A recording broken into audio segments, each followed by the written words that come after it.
আসসালামু আলাইকুম সুপ্রিয় দর্শক শ্রোতা, আপনি কি জানেন রোজা রাখার সময় আপনার প্রচন্ড পরিমাণে গলা শুকিয়ে যায় এবং অত্যন্ত ক্ষুধা লাগে? এটা খাবারের অভাবে নয়, বরং ভুলভাবে সেহরিতে খাবার খাওয়ার কারণে। আপনি হয়তো ভাবছেন পেট ভরে ভাত খেলাম এবং প্রচুর পরিমাণ পানি খেলাম, এভাবেই রোজা রাখা সহজ হয়, কিন্তু এটাও ভুল।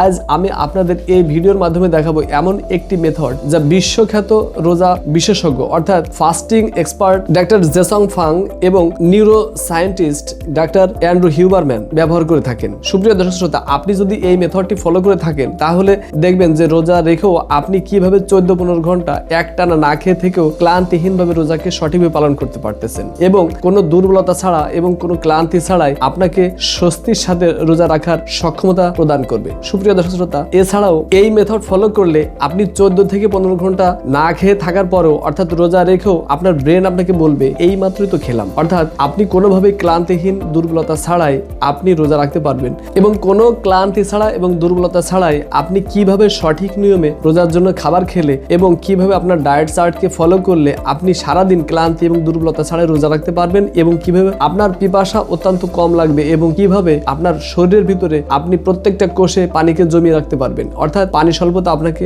দ্রুত আক্রমণ করতে পারবে না এবং আপনি ডিহাইড্রেশনে ভুগবেন না, অর্থাৎ আপনি কিভাবে পিপাসায় কষ্ট না পেয়েও রোজা রাখতে পারেন সেটা নিয়ে আমাদের আজকের আলোচনা। এবং আসুন আলোচনা করি সেই মেথডটি কি যা আপনাকে রোজা রাখার জন্য অত্যন্ত কার্যকরী ভূমিকা পালন করবে এবং কোনো কষ্ট ছাড়াই 30টি রোজা রাখার আপনাকে সঠিক গাইডলাইন দেবে। চলুন সরাসরি সেই আলোচনায় আমরা ফিরে যাই। ডাক্তার জেসং ফাং এর থিওরি, চলুন সেই থিওরিটি কি আলোচনা করি। এবার আসি ক্ষুধায়। ডাক্তার জেসং ফাং এর দ্য বেস্ট সেলার বইটি অর্থাৎ দ্য অবেসিটি কোড, এই বইটিতে উনি লিখেছেন যে ক্ষুধা পেটে লাগে না, ক্ষুধা লাগে হরমোনে। আমরা সেহরিতে পেট ভরে রুটি বা ভাত পর্যাপ্ত পরিমাণে খাই, যেটা কার্বোহাইড্রেট। এই কার্বোহাইড্রেট যখন আমাদের শরীরে প্রচুর পরিমাণে ঢুকতে থাকে তখন আপনার সুগার লেভেলটা অত্যন্ত দ্রুত গতিতে বেড়ে যায়। শরীর তখন প্রচুর পরিমাণে ইনসুলিন ছাড়ে সেই সুগারকে দ্রুত কমিয়ে আনার জন্য এবং এর 2 থেকে 3 ঘন্টা পর অর্থাৎ সকাল 10টার দিকে সুগার ক্রাশ করে এবং আপনাকে জানিয়ে দেয় আপনার ব্রেন যে আমার প্রচন্ড ক্ষুধা লাগছে এবং আপনার ব্রেনই আপনাকে বলে দেয় আমি মরে যাচ্ছি, আমাকে খেতে দাও। সুপ্রিয় দর্শক শ্রোতা,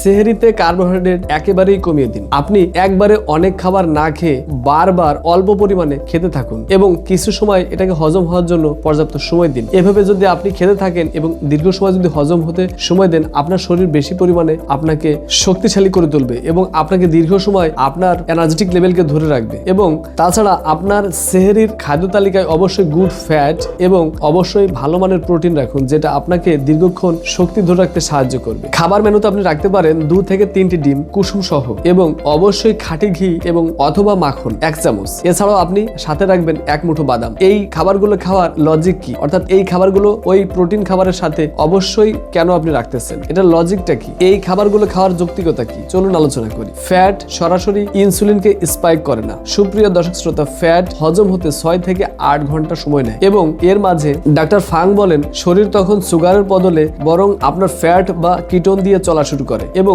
কিটোন মুডে শরীরে অবশ্যই ক্ষুধা কম লাগে এবং দীর্ঘক্ষণ আপনাকে না খেয়ে রোজা রাখতে দারুণ কার্যকরী ভূমিকা পালন করে এই সিস্টেমটি। এবার আসি সব থেকে ইন্টারেস্টিং পার্টে, সেটি হচ্ছে পিপাসা। আপনারা হয়তো ভাবছেন যে সেহরিতে অনেক করে পানি খেলেই, অনেক বেশি পরিমাণ পানি খেলেই অর্থাৎ লিটার পানি খেলেই হয়তোবা পিপাসা লাগবে না, কিন্তু বিজ্ঞান বলছে সম্পূর্ণ উল্টোটা। ডাক্তার অ্যান্ড্রু হিউবারম্যান বলেন আপনি যখন একবারে অনেক পানি পান করেন অর্থাৎ পানি খান, আপনার শরীরে তখন রক্তের ঘনত্ব কমে যায়। এক্ষেত্রে কিডনি ভয় পেয়ে একসাথে এত পানির চাপ দ্রুত বের করে দেয় প্রস্রাব আকারে, অর্থাৎ সকাল 10টার আগেই আপনার শরীরের সমস্ত পানি শেষ। তাছাড়া আপনি যদি বেশি লবণাক্ত খাবার বা মিষ্টি জাতীয় খাবার খেয়ে থাকেন সেক্ষেত্রে আপনার রক্তে লবণের ঘনত্ব অত্যন্ত পরিমাণে বেড়ে যায়। এক্ষেত্রে বিজ্ঞান বলছে অসমোসিস প্রক্রিয়ায় আপনার রক্ত শরীরের কোষ থেকে প্রচুর পরিমাণে পানিকে শোষণ করে নেয়। এক্ষেত্রে মস্তিষ্ক অত্যন্ত দ্রুত শুষ্কতা ধারণ করে। বিজ্ঞান অনুযায়ী অসমোসিস প্রক্রিয়ায় রক্ত আপনার শরীরের কোষ থেকে পানি শুষে নেয় এবং কোষ শুকিয়ে যায় আর ব্রেন চিৎকার করে বলে পানি চাই, পানি চাই। দ্য হাইড্রেশন হ্যাক, অর্থাৎ পানিকে কিভাবে আপনার শরীরে আটকে রাখবেন। সুপ্রিয় দর্শক শ্রোতা, আমাদের টার্গেট হলো শুধু পানিকে পেটে নয় বরং শরীরের প্রত্যেকটা কোষের ভিতরে অর্থাৎ সেলের ভিতরে আটকে রাখা। একে বলা হয় সেলুলার হাইড্রেশন। Number 1, electrolytes. সাধারণ লবণের সোডিয়াম পানিকে বের করে দেয়, কিন্তু পিঙ্ক সল্টের মিনারেলস কোষের ভিতর পানিকে ধরে রাখতে অত্যন্ত সাহায্য করে। 2 নাম্বার, চিয়া সিড বীজ। 1 গ্লাস পানিতে 1 চামচ চিয়া সিড অবশ্যই ভিজিয়ে রাখুন। 1 চামচ চিয়া সিড আপনার অবশ্যই তার নিজ ওজনের 12 গুণ নিজেকে বাড়িয়ে তুলতে পারে এবং এক্ষেত্রে অবশ্যই পেটের ভিতরে যে জেলির মতন কাজ করে এবং প্রচন্ড পরিমাণে পানির স্বল্পতাকে দূর করতে সাহায্য করে এবং সারাদিন আপনার পানির স্বল্পতাকে দূর করবে এবং সারাদিন ফোটায় ফোটায় পানির স্বল্পতাকে দূর করবে। এটি পেটের ভিতর যে জেলের মতো কাজ করে এবং সারাদিন ফোটায় ফোটায় পানি রিলিজ করতে থাকে এবং আপনার পানি স্বল্পতা দূর করে। এটি টাইম রিলিজ ক্যাপসুলের মতন অনেকটা। সুপ্রিয় দর্শক শ্রোতা, এক্ষেত্রে আপনার পানি স্বল্পতা দূর করার ক্ষেত্রে চিয়া সিড বীজ অত্যন্ত কার্যকারী। Number 3, the energy hack. সারাদিন ক্লান্তিহীন ভাবে কিভাবে আপনি কাটাবেন। সুপ্রিয় দর্শক শ্রোতা, প্রতিটা রোজার প্রতিটা বিকেলেই অত্যন্ত কষ্ট লাগে এবং ক্লান্তি লাগে এবং ক্লান্তিহীন দিন কাটাতে আপনি হয়তো মনে করছেন যে খাবারের ঘাটতি আপনাকে এই দুর্বলতায় পর্যবসিত করছে, অর্থাৎ আপনার ক্ষুধায় আপনাকে এরকম অবস্থায় নিয়ে আসছে। এটা আপনার অবশ্যই জানা উচিত। আপনার শরীরে এই সময় সোডিয়াম এবং পটাশিয়ামের অত্যন্ত ঘাটতি হয়ে যায়, এই জন্যই আপনার মূলত ক্লান্তি এবং দুর্বলতা লাগে। সুপ্রিয় দর্শক শ্রোতা, এক্ষেত্রে সেহরির শেষ মুহূর্তের দিকেই আপনি অবশ্যই একটি ডার্ক চকলেট অথবা একটি পাকা কলা খেয়ে নিন। এটি আপনার ম্যাগনেসিয়াম এবং পটাশিয়ামের ঘাটতি দ্রুত পূরণ করবে এবং সারাদিন আপনি ক্লান্তিহীনভাবে আপনার রোজাকে পালন করতে পারবেন। এটি আপনার নার্ভ সিস্টেমকে সারাদিন চার্জড রাখবে। তাহলে আগামীকাল থেকেই আপনি সায়েন্টিফিক ওয়েতে কিভাবে আপনার সিয়ামকে পালন করার ক্ষেত্রে সেহরি খাবেন এটি নিয়ে আজকের আলোচনা। শুরু করুন 1 গ্লাস কুসুম গরম পানি এবং লেবু রস সাথে মিশিয়ে নিন এবং এর সাথে রাখুন অবশ্যই 1 চিমটি পিঙ্ক সল্ট লবণ এবং একই সাথে মেইন মিল থাকবে